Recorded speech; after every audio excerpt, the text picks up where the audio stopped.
Muhammad, kisah hidup Nabi berdasarkan sumber klasik. Martin Lings, Abu Bakar Sirajuddin. Bagian 14. Pemugaran Ka'bah.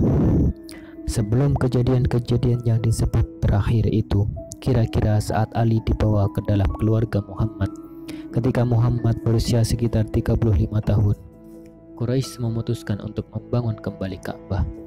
Hal itu dilakukan karena dinding-dinding yang ada saat itu hanya setinggi manusia dan tidak ada atapnya. Artinya, kalaupun pintu dikunci, mudah sekali untuk dimasuki. Belakangan, ada pencurian terhadap sebagian barang berharga yang dipendam di bawah tanah yang memang digali di dalam bangunan itu sebagai tempat penyimpanan.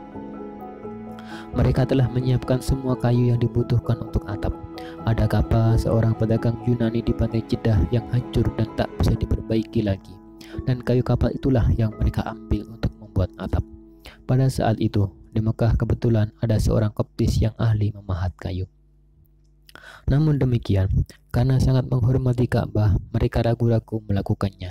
Rencananya dinding-dinding yang terdiri atas batu-batu lepas akan dibongkar dan akan dibangun kembali secara utuh. Tetapi mereka takut ditimpa bencana karena melanggar kesucian. Mereka semakin ragu setelah ada seekor ular besar yang setiap hari keluar dari bawah tanah dan berjemur di bawah terik matahari di sudut dinding Ka'bah.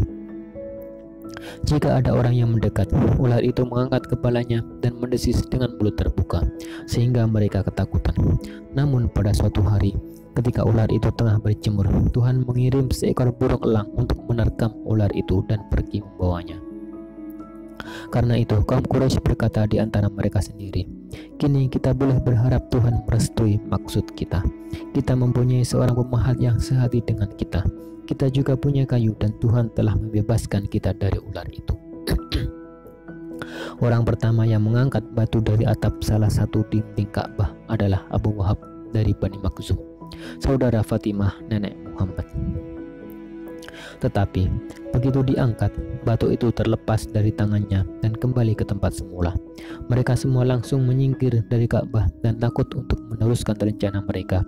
Kemudian pemimpin Makhzum, Walid, putra almarhum Mughirah, mengambil sebuah kudam dan berkata, "Aku akan memulai meruntuhkannya untuk kalian." Lalu ia menuju Ka'bah dan berkata, "Ya Tuhan, jangan takut. Ya Tuhan, kami hanya menghendaki kebajikan." Lantas ia merobohkan bagian dinding di antara Hajar Aswad dan sudut Yamani, yaitu dinding sebelah tenggara. Orang-orang lainnya mundur. "Biarlah kita lihat dulu," kata mereka. "Kalau Walid terbunuh, kita tidak akan meruntuhkan dinding Ka'bah dan akan membenahinya lagi seperti semula. Akan tetapi kalau ia selamat, berarti Tuhan merestui pekerjaan kita dan kita akan terus meruntuhkan semuanya hingga rata dengan tanah."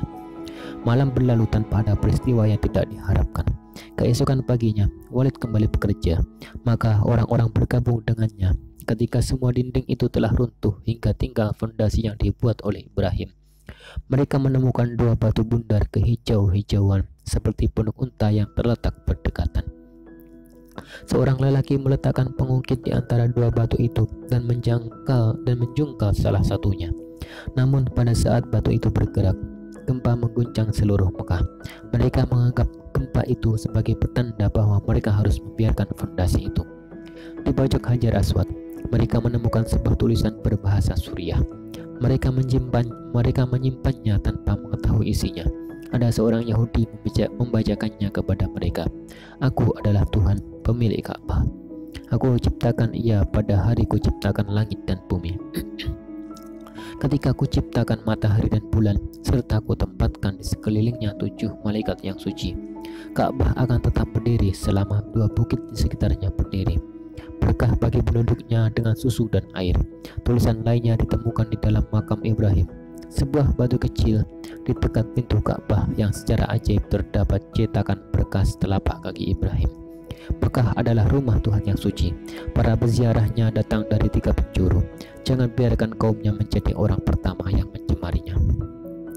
Kini kaum Quraisy mengumpulkan batu lebih banyak lagi sebagai tambahan dari yang telah ada. Untuk mempertinggi bangunannya, setiap kabilah bekerja sesuai pembagian tugas yang telah ditetapkan. Setelah dinding-dinding itu cukup tinggi, Sampailah pada tahap peletakan kembali Hajar Aswad di pojoknya. Perdebatan pun merebak di antara mereka. Setiap kabilah ingin mendapat kehormatan mengangkat Hajar Aswad dan meletakkan pada tempatnya semula. Perselisihan berlangsung selama 4 atau 5 hari. Ketegangan itu pun memuncak sampai muncul kubu-kubu dan nyaris terjadi pertumpahan darah. Salah seorang yang tertua usianya di antara orang-orang Quraisy mengajukan solusi. Ia berkata, "Wahai kaum Quraisy, untuk mengakhiri pertengkaran yang terjadi di antara kalian, tunjuklah seorang penengah dari orang pertama yang memasuki gerbang masjid pada hari ini." Wilayah di sekitar Ka'bah disebut masjid. Dalam bahasa Arab, masjid adalah tempat bersujud. Karena ritual sujud kepada Tuhan menghadap ke rumah suci itu telah dilakukan di sana sejak zaman Ibrahim dan Ismail. Mereka setuju dengan usulan orang itu. Ternyata orang yang pertama kali masuk ke masjid adalah Muhammad yang baru saja kembali ke Mekah. Melihat kehadirannya, mereka sentak dan spontan mengakui bahwa Muhammad adalah orang yang tepat untuk tugas itu. Kedatangannya disambut dengan ekspresi kepuasan. "Dialah Al-Amin," kata beberapa orang. "Kita rela menerima putusannya," kata yang lainnya. "Dia adalah Muhammad." Ketika duduk persoalannya telah dijelaskan, beliau berkata, "Berikanlah kepadaku selembar selimut." Setelah mereka memberikannya, beliau membentangkan selimut itu di tanah. Lalu beliau mengambil dan meletakkan Hajar Aswad di tengah kain itu. "Silakan setiap kabilah memegang ujung selimut itu," katanya. Kemudian mereka secara serentak mengangkat batu itu. Setibanya di tempat penyimpanannya Hajar Aswad, Muhammad mengambil batu itu lalu meletakkannya di pojok. Pembukaan Ka'bah pun dilanjutkan hingga selesai.